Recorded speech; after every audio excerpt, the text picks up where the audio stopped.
Privileged and honored to be here for this prestigious oration.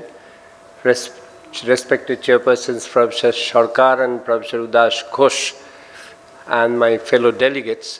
So I thought to share with you the happenings in rheumatoid arthritis, because we used to know that rheumatoid arthritis is an inflammatory symmetric polyarthritis, hand joints involvement with rheumatoid factor positivity and anti-CCP positivity with disease-modifying drugs, and when it's not working, and we can plan for biologics. But there is a sea changes in the concept in rheumatoid arthritis at this moment, and first and foremost is the emerging concepts in the pathogenesis. And we know that PTP and 22HLA-DR before the standard genes are there as a background, susceptible gene, but the newer genes like WNT5A signaling pathway has been identified, and there is differential roles in synovial proliferation. There is TNF-alpha polymorphism, matrix metalloproteinase, MMPs have been identified as a potential target as a therapy in management of rheumatoid, which has come up recently 2017. And these newer genes can modulate cellular differentiation, cell proliferation as well as survival, migration and inflammation as well. There are another areas where the basic concepts come up is cytokine, IL-23, IL-17 polymorphism and interferon gamma has been identified, and there is heterozygosity for alpha-1 antitrypsin defined, and deficiency shows positive association with the production of ACPA.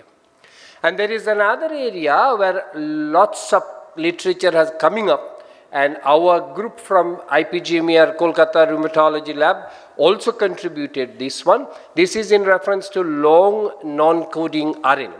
Altered expression of long non-coding RNAs have been reported in RA, and microRNA have important roles in activation, proliferation, differentiation. And out of these microRNAs, 214 and microRNA 7 has been identified in RA, especially with ILD. So these are susceptible epigenetic platform, and our findings has contributed in reference to NEAT1 and MEG3 and MALAT1 increase in peripheral blood mononuclear cells, and it has been identified and which has been accepted in Oxford, that dysregulation from our published group, the dysregulation of microRNA 125A, 125B, microRNA 200A is identified in rheumatoid arthritis. Next part is environmental factor.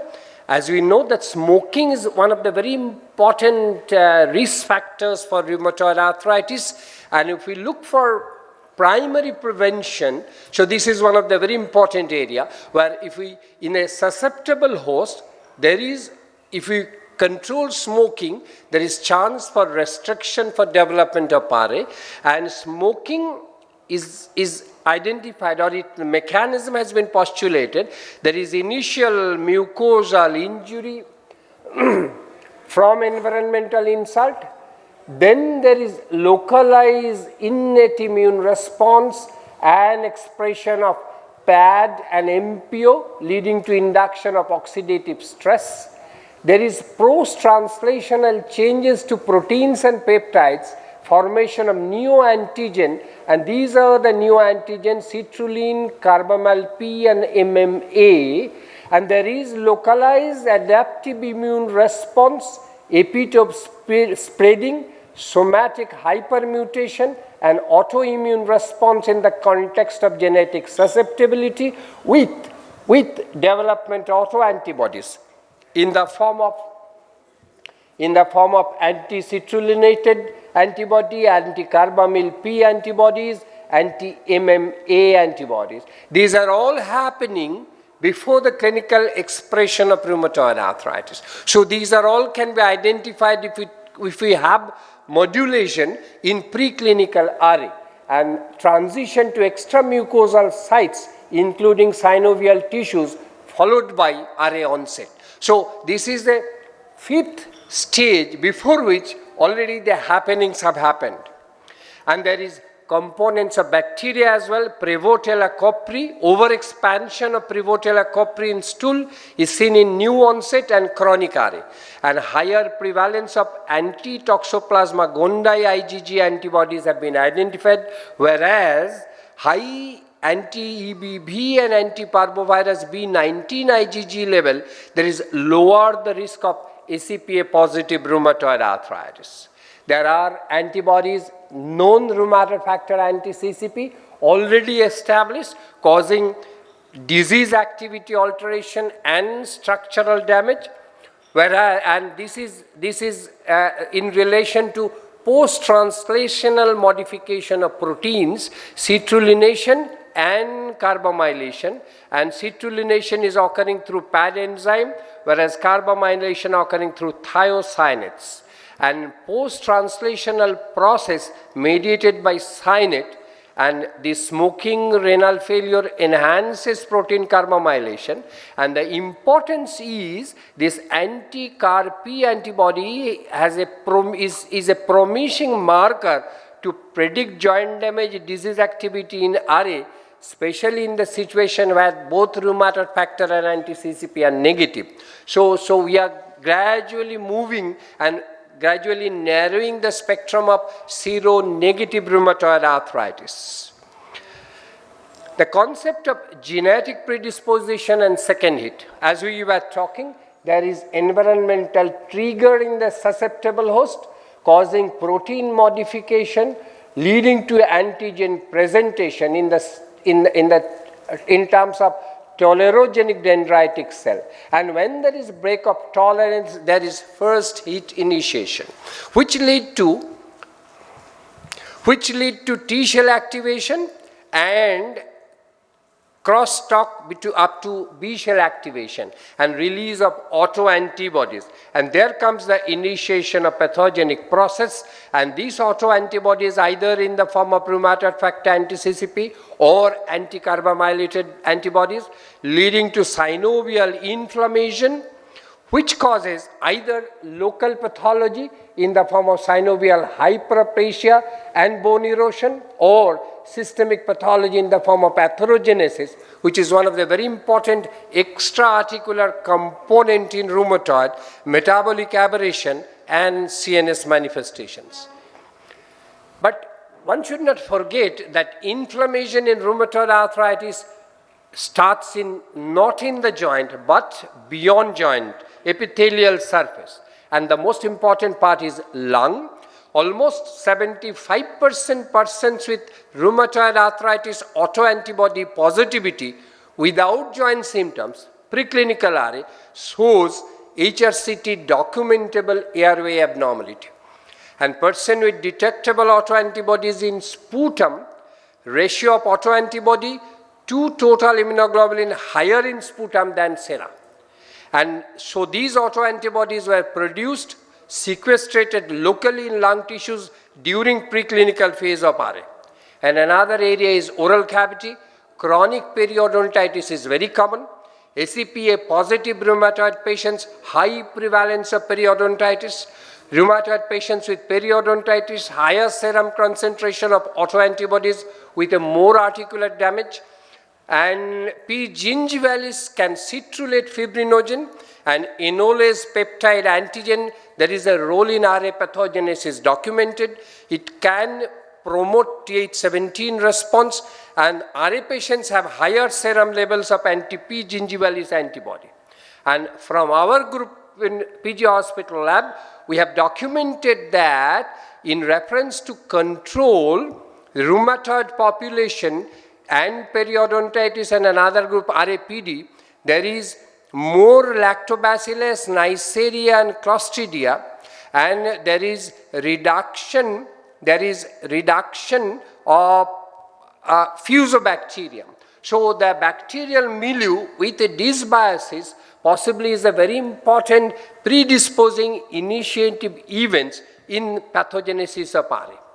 Now the preclinical phases of RA, characterized by inflammatory changes in synovium before the onset of clinical signs and symptoms, IgM rheumatoid factor and anti-CCP can be detected on an average 14 years before the onset of clinical rheumatoid arthritis, as is happening in anti-nuclear antibody in the setting of systemic lupus. And 20% of autoantibody positive subjects with arthralgia develop clinical signs symptoms of arthritis after a median follow-up of around 28 months. And this is the situation in a genetically susceptible host with environmental insult leading to autoantibody and without synovitis, ultimately through subclinical synovitis, through undifferentiated arthritis, there is development of overt rheumatoid arthritis. Now let's move to the very wonderful, exciting areas of imaging modalities, which is expanding in the setting of rheumatoid arthritis. There also we have contributed literature in the world scenario.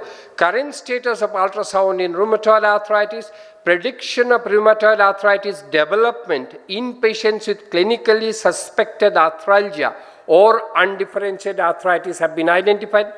Positive synovial PDUS signal has identified as a risk factors to develop RA, can identify patients who have got a less chance of RA.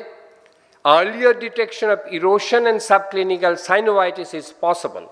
And there is important role for diagnosis of seronegative RA and role in predicting outcome. USG detected subclinical synovitis is predictor of structural damage and flare in RA patients. An ultrasound inflammation score, increased synovitis scores positively associated with current functional status in RA patient. And we recently come up last year, there is an association of angiogenic and inflammatory markers with PDUS vascularity grade and DAS28-CRP in early RA comparative analysis. We have documented that higher serum level of angiogenic and inflammatory marker like VEGF and 1 and 2 TNF-alpha noted in patients with moderate disease activity but with advanced PDUS vascularity grade 3 in comparison to high disease activity group with less severe PDUS vascularity. That means that not the clinical disease activity index directly correlates with the underlying pathology, but it is the PDUS score which directly correlates with angiogenic denominator. So PDUS score probably would be a more sensitive marker or instrument to predict the outcome in a given patient of rheumatoid arthritis. That is the situation, the PDUS grade 2 and PDUS grade 3. So PDUS grade 3, but even in the setting of less activity, is more important than PDUS grade 2 with a high activity. So PDUS vascularity grading better reflects markers of angiogenesis and inflammation than composite disease activity index. We had our publication in subclinical atherosclerosis in early rheumatoid arthritis. Rheumatoid arthritis of clinical 1-year duration has been identified to have an denominator of atherosclerosis. Compared with the control, early rheumatoid arthritis patients have higher CIMT and lower FMD, denoting premature atherosclerosis. Our data suggests that early determination of FMD and CIMT may be useful tool to assess cardiovascular risk even in early RA patients. So what's to be done? So we continued our study and published in next year that if we start intervening them with a disease-modifying drug, can we change that one? Yes, of course. Effects of disease-modifying anti-rheumatic drugs on subclinical atherosclerosis and endothelial dysfunction, which has been detected in rheumatoid arthritis, 1-year follow-up. So even with the patients of 1-year disease duration, subclinical atherosclerosis are identified. And if we can intervene with combined disease-modifying drug, early intervention not only controls the disease but also retards the atherosclerotic progression. Next, we got funding from T-Board and we continued what is the outcome of T extract. The immunomodulatory activity of black tea extract and rheumatoid, which has come up in 2016 from our group, black tea extract significantly downregulates ROS generation in treated cell, superoxide radical generation from activated neutrophil compared to black tea untreated sample. This has been done ex vivo, collecting the peripheral blood mononuclear cell, NO production from activated PBMC, and pro-inflammatory cytokine production from PBMC as compared to black tea untreated sample. Next, we had our publications as a platform in 2017 IRACON. This is the active compound of black tea. What is the outcome? In maintenance of apoptosis and autophagy in rheumatoid arthritis synovial fibroblast cell, we have cultured synovial fibroblast in our laboratory. In RA, the main impact of the disease falls on synovium, leading to angiogenesis, and which is the main events in initial pathogenesis. And we have documented that there is TF3 active compound significantly increase the level of apoptosis in RA synovial fibroblast cell, and there is significant reduction in the level of pro-inflammatory cytokine, reduction of angiogenic marker, autophagic marker were reduced after administration of TF3 in cultured fibroblast. So these are important issues which could be helpful in reference to supportive management as an add-on therapy. Let's look another area. What's the situation between short-term and sustained remission state in RA? What is the difference? And we have documented from our group that in respect to expression of the pro-inflammatory cytokines, the disease duration in remission, we have identified two groups of patients, 26 in one group, another 25, and disease duration, one was up to 6 months, another is beyond 1 year. So what's happening? So for the angiogenesis, so for the cytokine manipulations are concerned, we have documented that shorter disease duration, short term, both all IL-1B, VEGF, IL-17 and TNF-alpha, all markers were high in patients with rheumatoid arthritis who are in short-term disease remission. So patients who are in short-term remission are at risk for propagating the pathogenesis, and that should be given an enough importance and a close monitoring so for the therapeutic paths are concerned. So positive correlations were found between grayscale synovitis score and angiogenic marker in RA were in short-term remission. So not only the angiogenic markers which are high, but that could be correlated with ultrasound scoring. That's also directly correlated. So grayscale ultrasound score are very useful non-invasive modalities to predict the outcome of the disease process who was in remission, and that can be differentiated into two groups, short-term remission versus long-term remission. That's an ongoing work going on. And the last part is what's happening in the treatment part. New treatment strategies, JAK inhibitors. So it's a very exciting molecules. Talk of the day, one is tofacitinib. 3-year follow-up of tofacitinib has been documented. Treatment response is maintained even after discontinuation of methotrexate or steroid. This is very important, and it has been documented that all sectors, ACR20, the tofacitinib has got an age, even in comparison to TNF inhibitor, improvement in HAQ-DI score, the change in HAQ-DI is certainly better in tofacitinib group, and DAS28 ESR also better in comparison to TNF inhibitor. And baricitinib is another exciting molecule which has come up. Comparison to adalimumab, there is ACR20 response is better, DAS28 response is better, HAQ-DI also better, and SDI also better. So these oral molecules and the radiographic progression in RA in comparison to TNF inhibitor certainly has got an edge over the available TNF molecules. Next, another and last part is IL-6 inhibition in RA. Tocilizumab has got a definite edge, and subcutaneous tocilizumab can improve the joint damage in RA.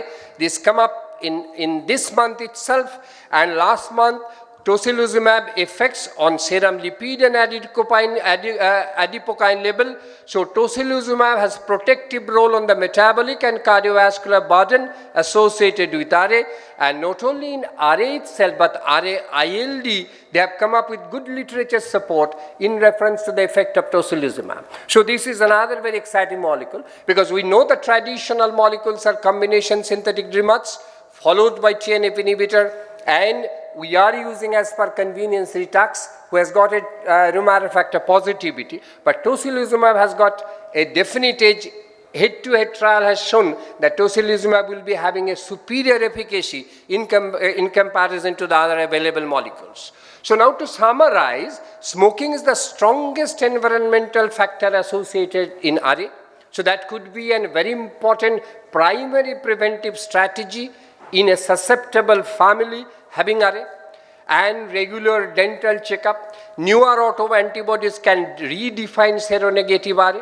Inflammation in RA may start in mucosal surface, as we know, in lung as well as in oral cavity and gut itself. Preclinical phase of RA is characterized by appearance of autoantibodies before suggestions of symptoms. USG is an emerging exciting modality for the management of RA, evaluation, prediction of outcome and therapeutic response. Expression of cytokine and angiogenic mediators may be different among patients with short-term and sustained remission. Oral targeted therapy are promising in the management of RA, and anti-IL-6 therapy is a great potential therapeutic option in management of RA. Thank you very much.